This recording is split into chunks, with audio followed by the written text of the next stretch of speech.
We're on to the last chapter, chapter 22, Facing the Future. I knew when I went on the trip to Crater Lake that I was going to be homesick, but I didn't realise how much. It's 8:37am.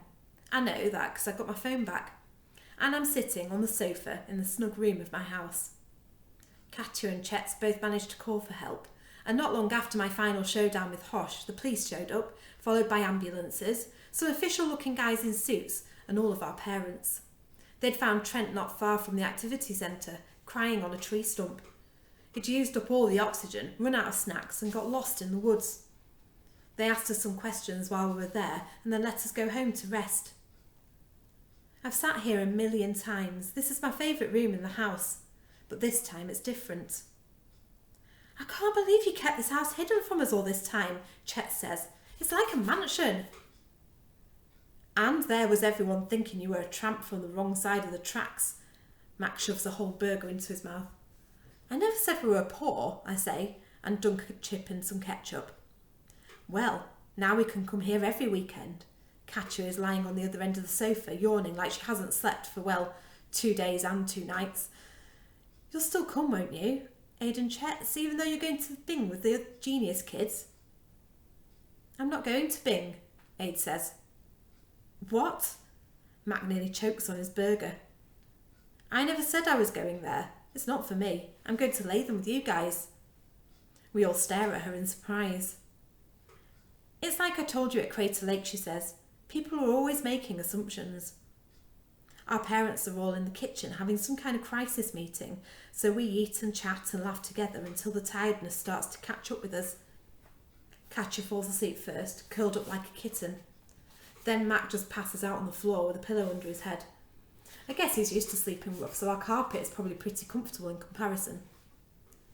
Adrienne lies on the other sofa, her face turned away, just like when she slept with my CPAP at the centre. You're never coming to Bing, are you, Lance? Chet says. No, I'd never get in there, and I'd hate it if I did. But how will I get by without you? Chet, I say, looking over to where he's made himself a nest on the floor. Think about what you've been through over the last few days. You're going to do just fine. And I believe that. I honestly do. I don't think Trent's going to mess with me anymore, he says. No chance. You were a baddie. I was, wasn't I? His grin's bigger and bolder than I've ever seen him grin before. We'll still be friends though, right? Wherever we go, whatever we do, even if we don't see each other for ages, I promise that you will always, always be my friend. You too, he says. My best friend.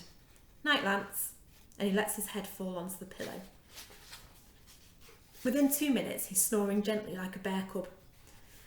My eyes are so heavy and my head is full of thoughts and feelings. I look around at my friends and wonder why I didn't let them in sooner. Crater Lake has changed my life in so many ways, and I know that no matter what lies ahead, I'll deal with it. Actually, we'll deal with it together. I turn on the CPAP and strap the mask to my face, listening to the comforting soft whir of its pumps, filling the tube with oxygen.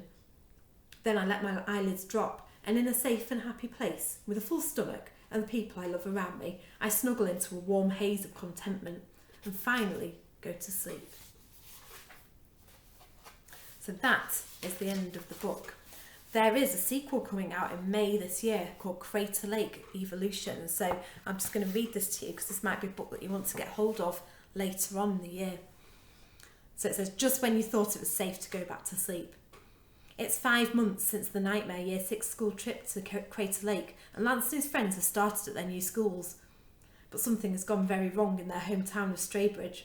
There's been an explosion at the university.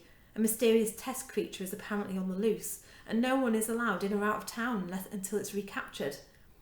On top of this, Lance suddenly notices something weird about his mum's behaviour. Suspicious of recent incidents, Lance sets out to reunite his scattered team. But things are worse than he feared. Cut off from help, Lance, Kat, Mac, Aid, Chet's and new friend Karim are going to have to think bigger and bolder to save their families. And there's something else out there, something straight from their nightmares. That sounds intriguing, doesn't it? That's out in May, so just in a few months' time. Hope you enjoyed that book. That was Crater Lake by Jennifer Killick.